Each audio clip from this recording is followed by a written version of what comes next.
किसी कंपनी की असली कीमत होती क्या है? मतलब स्टॉक मार्केट में तो प्राइस हर पल ऊपर नीचे होता रहता है, पर क्या वही उसकी असली कीमत है? एक एनालिस्ट ये पता कैसे लगाता है कि एक कंपनी की असल वैल्यू है कितनी? तो चलिए आज एक प्रोफेशनल एनालिस्ट की तरह सोचना सीखते हैं और इस पहेली को सुलझाते हैं। सेट क्लारमैन की ये बात है ना, ये इन्वेस्टिंग की दुनिया का सबसे बड़ा सच है। बाजार में कीमत तो देखिए डर से तय हो जाती है। जो सबसे ज्यादा घबराया हुआ होता है वो बेच देता है, पर असली वैल्यू वो तो कंपनी की कमाई और उसके एसेट्स में छिपी होती है। और बस यहीं से एक एनालिस्ट का असली काम शुरू होता है, कीमत के शोर और असली वैल्यू के संगीत के बीच का फर्क समझना।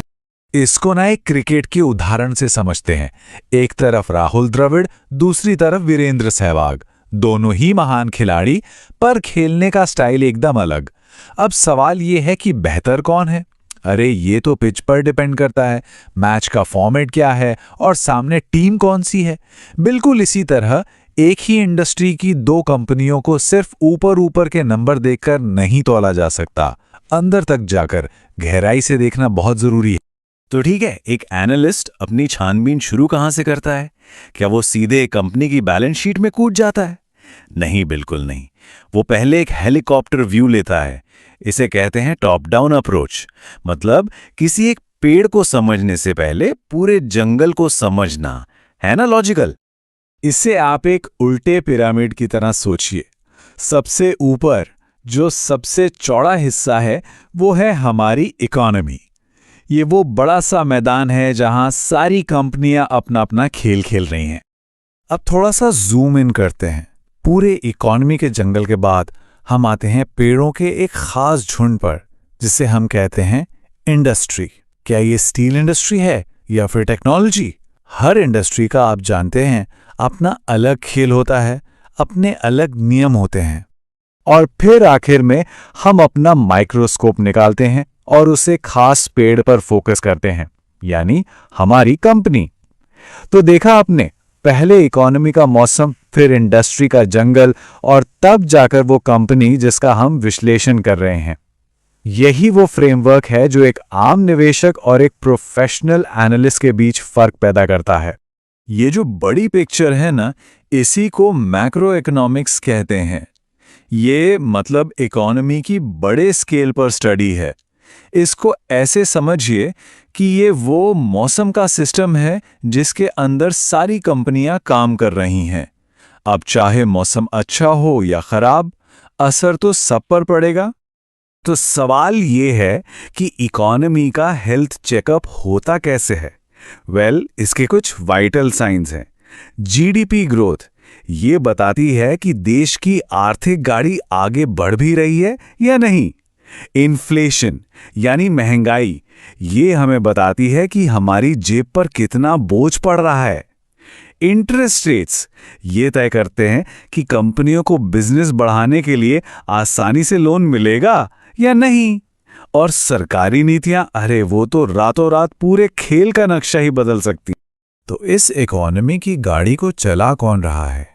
असल में दो ड्राइवर हैं।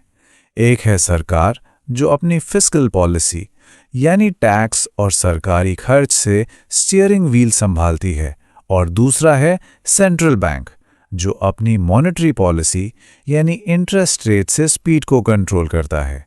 इन दोनों के बीच तालमेल कैसा है, इसी पर डिपेंड करता है कि कंपनियों के लिए आगे का रास्ता आसान होगा या मुश्किलों भरा। ठीक है, इकोनॉमी को हमने समझ लिया। अब आता है अगला स्टेप, सही खेल का मैदान चुनना।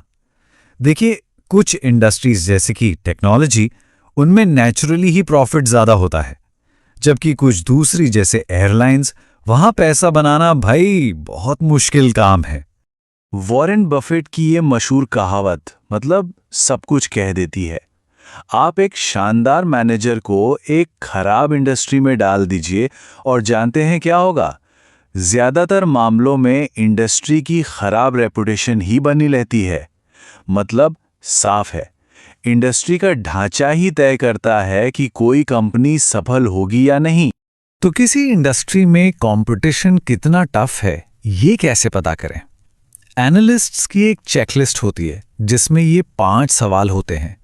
पहला, कस्टमर्स के लिए कंपनियों में लड़ाई कितनी तगड़ी है। दूसरा, क्या कोई भी नया प्लेयर आसानी से मार्केट में आके खेल बिगाड़ सकता है। तीसरा, क्या कस्टमर्स के पास दूसरे सस्ते ऑप्शंस हैं जिन पर वो आसानी से स्विच कर सकते हैं। चौथा, क्या खरीदार इतने पावरफुल हैं कि वो मोल भाव करके कीमतें गिरा दें। और आखिरी, क्या सप्लायर्स अपनी कीमतें बढ़ाकर कंपनी का सारा मुनाफा खा सकते हैं। इन सवालों के जवाब हमें एक आर्थिक किले की तस्वीर दिखाते हैं। मतलब एक ऐसी इंडस्ट्री जहां कंपटीशन बहुत ज़्यादा ना हो, नए खिलाड़ियों के लिए घुसना मुश्किल हो और कस्टमर्स आसानी से कहीं और न जाएं। ऐसे मजबूत किलों के अंदर जो कंपनियां होती हैं ना, वही लंबे समय तक मोटा पैसा कमाती हैं। चलिए अब हम अपने एनालिसिस के सबसे ज़रूरी हिस्से पर आते हैं। हमने मौसम देख लिया, जंगल भी चुन लिया, अब उस एक पेड़ पर फोकस करने का टाइम है। क्या ये कंपनी अपनी इंडस्ट्री की असली चैंपियन है? किसी भी कंपनी की सेहत का राज कहाँ छिपा होता है? उसकी 3 फाइनेंशियल स्टेटमेंट्स में। ये वो डॉक्यूमेंट्स हैं जो हमें नंबरों की जुबानी कंपनी के अंदर की असली कहानी बताते हैं। सबसे पहला है इनकम स्टेटमेंट। इसे आप कंपनी का रिपोर्ट कार्ड या स्कोर कार्ड समझ लीजिए। ये बस ये बताता है कि एक खास टाइम पीरियड में कंपनी की आमदनी कितनी हुई, खर्चे कितने हुए और आखिर में प्रॉफिट हुआ या लॉस। दूसरा है बैलेंस शीट। ये एक स्नैपशॉट की तरह है, एक फोटो की तरह। ये किसी एक खास दिन पर कंपनी की फाइनेंशियल हेल्थ दिखाता है। मतलब कंपनी के पास क्या क्या है जिसे हम एसेट्स कहते हैं, और उस पर क्या क्या कर्ज है जिसे लायबिलिटीज कहते हैं। और तीसरा, और शायद सबसे जरूरी, कैश फ्लो स्टेटमेंट। ये एक जासूस की तरह काम करता है।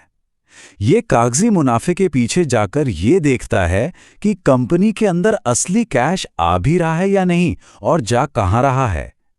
क्योंकि हमेशा याद रखिए, प्रॉफिट तो एक ओपिनियन हो सकता है, पर कैश तो फैक्ट है। ठीक है, नंबर्स अपनी कहानी बताते हैं, मैं मानता हूं, लेकिन वो पूरी कहानी नहीं बताते।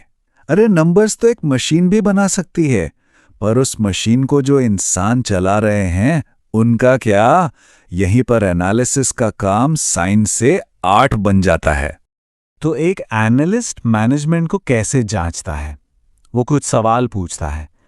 क्या मैनेजमेंट ने पास्ट में जो वादे किए वो निभाए?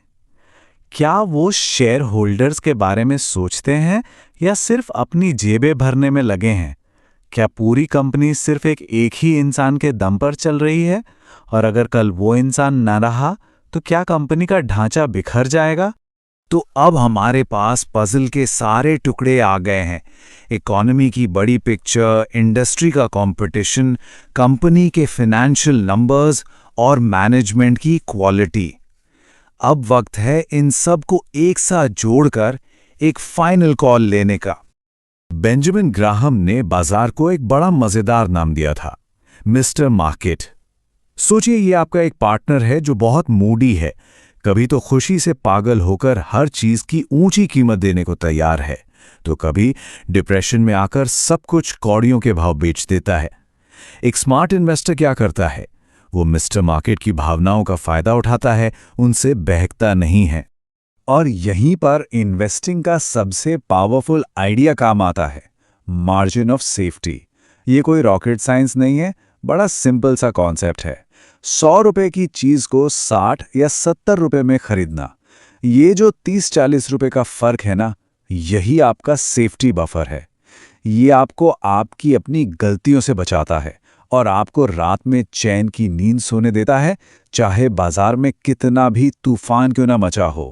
तो अगली बार जब किसी स्टॉक की कीमत को तेजी से ऊपर नीचे होते देखें, तो शायद एक पल रुककर सोचेंगे कि कीमत तो ठीक है, दिख रही है, पर इस कंपनी की असली छिपी हुई वैल्यू क्या है? और यकीन मानिए, यही एक सवाल आपको एक आम इंसान से एक समझदार इन्वेस्टर बनने की राह पर ले जाए।